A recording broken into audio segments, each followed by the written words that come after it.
কলিজাত দম নাই চৰকাৰৰ আজিলৈকে কলিজাত দম নহল আজিলৈকে কৰিব পৰা নাই কেৱল লেকচাৰ দিছে আজিলৈকে কৰিব পৰা নাই কেৱল লেকচাৰ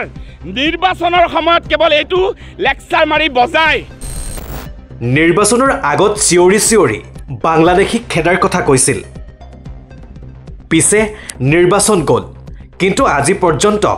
বাংলাদেশীক ভাৰতৰ পৰা ঘূৰাই পঠোৱা নহ'ল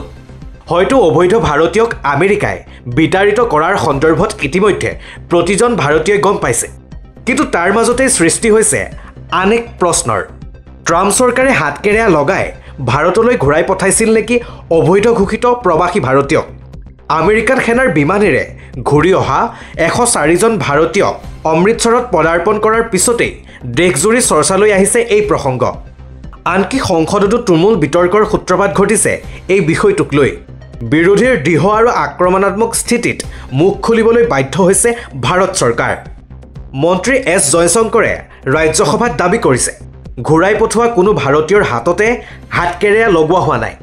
লগতে মন্ত্ৰী জয়শংকৰে প্ৰকাশ কৰিছে বিতাৰিত অবৈধ নাগৰিকৰ সৈতে যাতে কোনো দুৰ্ব্যৱহাৰ নহয় সেয়া নিশ্চিত কৰা হৈছিল আমেৰিকান চৰকাৰৰ সৈতে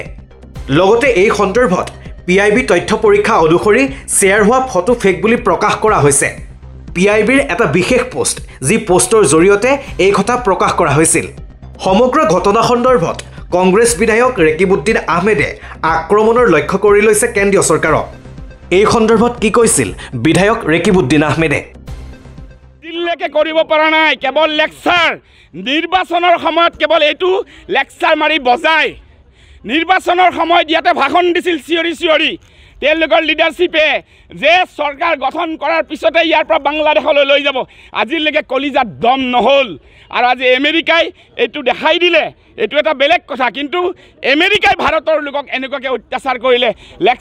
তেওঁলোকে ঘোষণা কৰিলে লৈ আহিল আৰু আজি ইমান বছৰৰ পিছত ভাৰত চৰকাৰৰ ইয়াৰ পৰা বিতৰণ কৰাবলৈ ট্ৰানজিট কেম্পবিলাকে ৰাখিলে কৰিবলৈ সাহস হোৱা নাই কংগ্ৰেছৰ সভাপতি আৰু উত্তৰ দিব আমি ভাৰতীয় জাতীয় কংগ্ৰেছে এককভাৱে শক্তিশালীভাৱে কাম কৰি আছোঁ সেইবিলাকৰ লগত এলায়েন্স হোৱাৰ ক্ষেত্ৰত যিসকলে বিজেপি বিৰোধী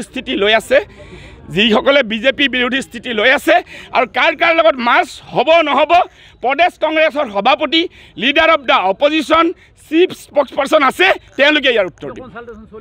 চলিছে সদায় থাকে আমাৰ দিনে ৰাতি আমাৰ চলি থাকে মোবাইলত আমি চলাই থাকোঁ আমি সকলোকে লৈ চলিব বিচাৰোঁ কিন্তু মাজে মাজে এনেকৈ জপিয়াই থাকিলে দিগদাৰী হয় আৰু